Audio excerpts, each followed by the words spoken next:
Howdy. Hey, Coach Grimes, thanks for being here. Absolutely. We'll go ahead and open this up for questions from media. So, Jared Lloyd, go ahead.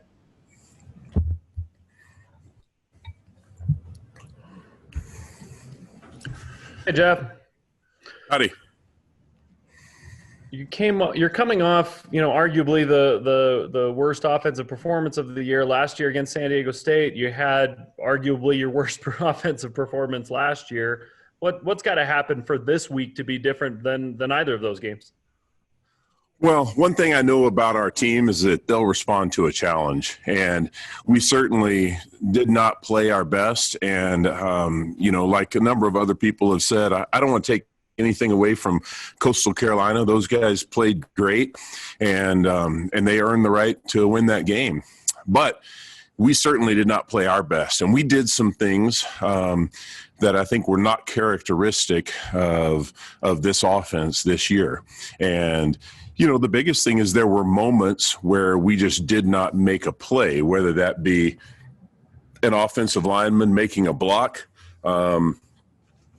not making a contested catch, or not making the right throw at the right time, or the right cut for a running back. And one of the things that I shared with the team is we watched some clips on Monday, and I said, what's the theme there? And a number of guys said, well, it's everywhere, and there was plenty of blame to go around. And so I think every man has to step up to the challenge and be willing to win his one-on-one matchups. And that's one of the things that we did not do consistently enough in that game.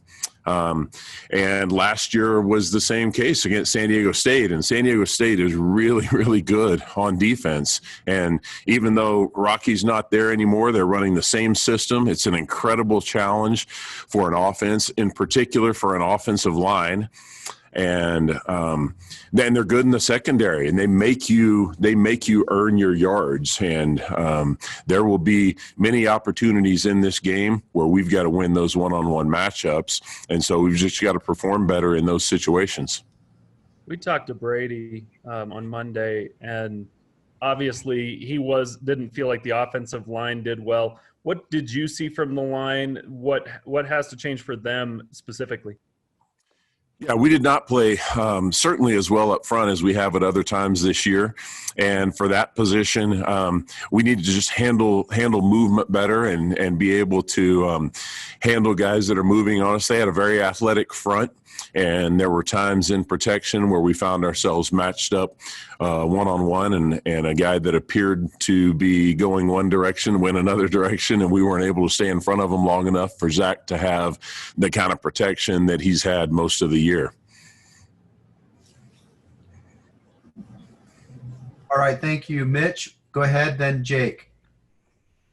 Jeff, it can be easy to get up for a game when you're undefeated, and both teams are undefeated, and college game days there. But from 3 days of practice this week, how do you feel the team is responding to this adversity and getting up for this game against San Diego State? Yeah, well, like I said a minute ago, I think our guys will respond to a challenge, and I've been here 3 years now, and that's one thing that I know. We've been in some tough spots before, and when I've challenged them, and I've certainly done that, they've responded. And I think we've got guys that have a lot of pride, and they recognize that this is a moment for them to show where they can move ahead. And I shared with them Monday one of my all-time favorite quotes, which is by Martin Luther King Jr., that says, "The ultimate measure of a man is not where he stands in moments of comfort and convenience, but in times of challenge and controversy." And so this is a great opportunity for us to show what we're made of as men, and I know we'll step up. What did you take away as positives from that Coastal Carolina game? Because it seemed like the ground attack when Tyler, before he got hurt, that was doing a nice job. I mean, what were some of the positives you did take away from the film study? Yeah, the only real positive from that game was that we were able to move the football, but we didn't score nearly enough points. And, when you don't score enough points, it doesn't matter how many yards you have. So we were able to move the football. And I guess I take that back. There was one other thing. I think the way that our guys battled in the end and put us in position to still win the game, even as poorly as we had performed at times, was a positive. Jeff, when it comes to a game where you guys have so little time of possession, does that up the, I guess, degree of difficulty in terms of you guys needing to execute on every play that's given to you in that type of a game?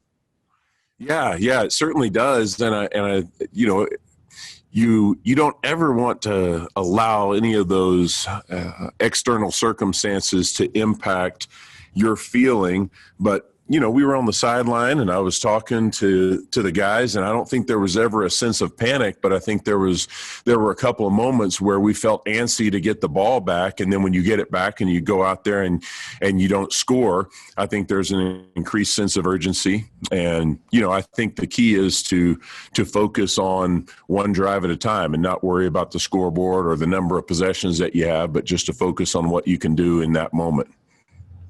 And then I wanted to ask you kind of answered the question a little bit earlier on, but what do you see from San Diego State that may be different this year versus what you guys saw a year ago, if anything?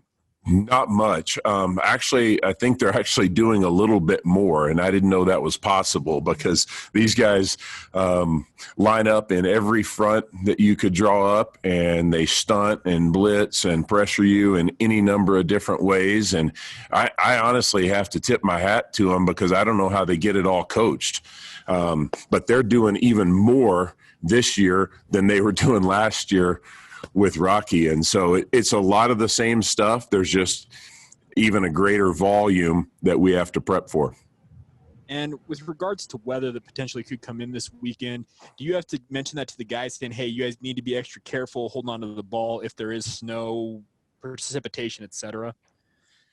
Yeah, we will certainly talk about the weather. And, Zach sent out a message to the team last night and said, hey, this is going to be fun. Look forward to this weather and get ready for this on Saturday. And I think he set the tone with our guys before I've even had to say anything. And one of the things that I love about him and his leadership is that he's thinking ahead all the time. But I think, one of the things that I've tried to build here is an offense that would be weatherproof, an offense that could play in any sort of conditions. And I think we're versatile enough that we can play if it's 85 and sunny with no wind, or we can play if it's 15 degrees and the wind's blowing sideways with snow or rain in your face. I think we're built to be able to handle those conditions. And so it'll be a great opportunity for us to do that. And, to me, there's never an excuse for turning the football over. So we don't talk about being extra careful. We just talk about doing what we always do in securing the ball. All right, go ahead, Jay. Hey, Jeff, does it put more stress on an offensive coordinator or a defensive coordinator when a game is scheduled, 2 days, 3 days out like it was? I don't. Is it easier to prepare on one side of the ball or the other? I think it might depend on the individual matchups and what style of offense and defense you run. For us as an offense, we try to run the same plays from a variety of ways. Every week we're going to tinker with our formations and our presentations, but we're going to run the same plays. And so we try to be creative in how we present our plays to each defense. And if you have a defense that is extremely multiple, then I think it would be even harder on them to prep. And then it depends on the style of offense that you're going to see. And so I think it would depend on the individual situation, Jay. And I don't know if you could say generically one side or the other has it harder. And then just a personnel question. I know you don't talk about injuries specifically, but we saw Clark Barrington and Gunnar Romney go out. Do either of those guys have a chance to play Saturday? Yes, have a chance. And so in my mind, hopeful. our medical staff might say something different than that, but I'm hopeful that we'll have him back. And but we've played without guys before this season, and we'll manage just fine either way. All right, next we'll maybe just one follow-up here for those of you that have some more questions. So go with Jared, then Jake, then Mitch.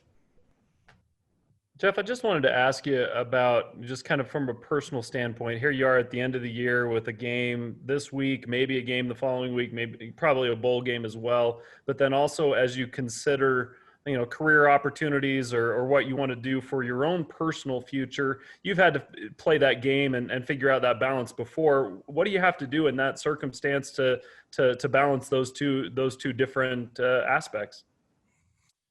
I've been coaching a long time and have had at various points in my career opportunities to look at other jobs throughout the season, and I've never been one that's allowed those things to distract me from the task at hand. I remember when I was at Auburn, people kept talking to me kind of in a roundabout way about another job. And I kept saying, no, I'm not talking about any other jobs. And I haven't talked to anybody. And then the day before the game, somebody called me and said, hey, would you be interested in this job? And it was a great opportunity. And I said, well, I'm not saying yes or no, but tell them to call me after we play the national championship, please. I got some work to do here the next couple of days. And so I think if you're a true professional, none of that stuff ever has any impact on the task at hand. And,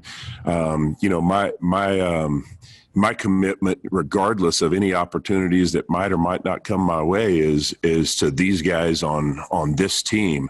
And if something were to come later, then I would consider that later on. But I would never, ever, ever let anything distract me from this team and our opportunity to finish the right way. And really, it's no different than Zach or Brady or any of our underclassmen thinking about whether they want to go play in the NFL or not. That's a decision that they'll make when the time is right to make that decision. But I know without question those guys are not going to let it impact the way they finish this year. Jeff, it's senior night, I guess technically on Saturday night. I know with eligibility being frozen this year, it's a little different, but just give us a thought on the guys that you could potentially be losing after this season that are seniors. Wow. I haven't really even thought about that, and even less so than normal, because there are those question marks out there with any of our guys that might move on. Obviously in the offensive line, you've got a few guys there that could move on, and I hope they don't, but because I'd love for anybody that can contribute to come back. But at the same time, I want the best for all of our players. And, in conversations that I've had with Zach and Brady, it's been the same thing, that it would be with one of our seniors who is trying to make a decision on whether to move on or not. And ultimately, each of those guys have to do what's best for them. But I haven't even given that a thought yet to this point, and honestly didn't even think about it being senior night this week. So we'll deal with those things, I guess, when they come up. Sorry, I don't have a better answer for that one. Jeff, what went into or just maybe describe yesterday the moment that Kyle Griffiths got a scholarship, wing tight end, fullback, what's he meant to the program? I don't like Kyle much, honestly. He's always kind of been in my doghouse. He's lazy. He's got a bad attitude. He looks at me sideways whenever I tell him he needs to do something better. He's sitting right over here. I'm kidding. He's one of my favorite guys. You know what? If there's anybody that deserves it, it's him. And there's nobody that's given more to this team than that guy, and doesn't always show in the opportunities that he gets on the field. But nobody loves this team more than Kyle Griffiths, and I love him for that. And his leadership is something that certainly goes beyond what anybody on the outside would notice, and it's made an impact on this team.